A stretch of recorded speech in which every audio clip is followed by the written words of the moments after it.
terbuka mendengarkan suara tawaran keselamatan Allah.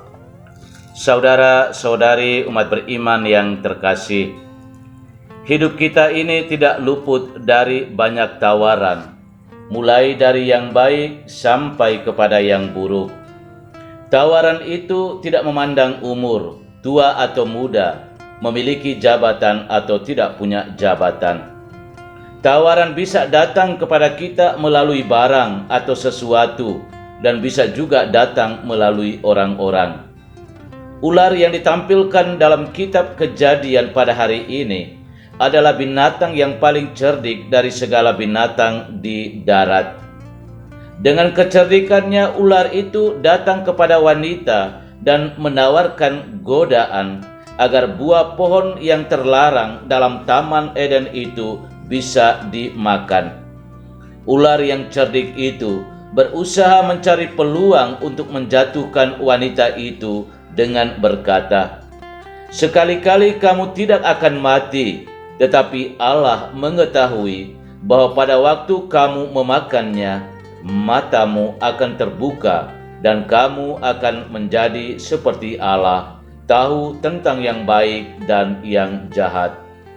Wanita itu nampaknya lebih mendengarkan tawaran licik dari ular ketimbang mendengarkan Allah. Akibatnya, manusia pertama ciptaan Allah itu jatuh ke dalam dosa.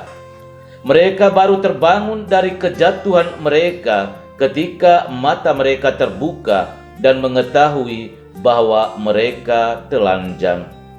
Saudara-saudari umat Tuhan yang terkasih, semua kita tentu tidak punya keinginan untuk jatuh ke dalam berbagai macam tawaran yang berujung kepada kehancuran hidup dan panggilan kita. Ketika kita menutup telinga untuk mendengarkan sapaan suara Allah melalui hukum, perintah dan ajarannya yang tertulis dalam kitab suci, dan juga nasihat-nasihat, kritik dan anjuran yang baik dari sesama, maka kita akan dengan mudah taat dan tunduk pada tawaran-tawaran itu. Akibat dari sikap sombong, maka kita seringkali menutup telinga kita agar menjadi tuli untuk tidak mendengarkan suara Tuhan dan sesama. Saudara-saudari umat Tuhan yang terkasih, Yesus dalam Injilnya hari ini melakukan penyembuhan kepada seorang tuli dan gagap supaya ia dapat memiliki kepekaan untuk mendengarkan suara kata-katanya. Menyadari akan pentingnya dua organ tubuh manusia ini, yakni telinga untuk mendengar dan mulut untuk berbicara, maka Yesus memisahkan seorang yang tuli dan gagap itu dari banyak orang sakit lainnya, agar dengan demikian Yesus lebih terfokus dalam pelayanan penyembuhan. Setelah itu, sambil menengadah ke langit, Yesus menarik napas dan berkata, "Ephata," artinya terbukalah. Maka terbukalah telinga orang itu, dan terlepas pulalah pengikat lidahnya. Lalu ia berkata-kata dengan baik. Saudara-saudari umat Tuhan yang terkasih, seperti seorang tuli dan gagap dalam cerita Injil pada hari ini, kita umat beriman juga perlu meluangkan waktu untuk datang kepada Yesus dan memohon penyembuhan.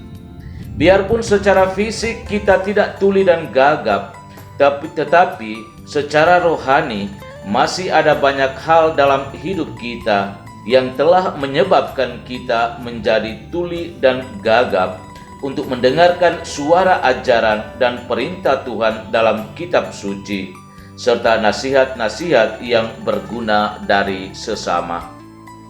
Ketika pintu telinga kita sudah ditutup oleh berbagai macam tawaran akan nilai-nilai surgawi, maka bukan tidak mungkin bahwa tidak ada peluang lagi untuk kita mendengarkan suara kata-kata yang baik dari Tuhan dan sesama kita.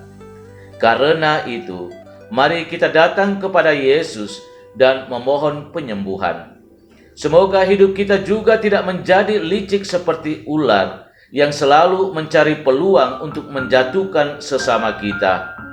Tawaran yang buruk dan tidak baik boleh datang kepada kita silih berganti, tetapi hanya dengan iman yang teguh, kokoh dan kuat, kita mampu mengalahkan semuanya itu. Mari kita berusaha untuk tetap terus setia kepada Tuhan yang kita imani dan selalu terbuka untuk mendengarkan suara tawaran keselamatannya. Tuhan memberkati. Amin.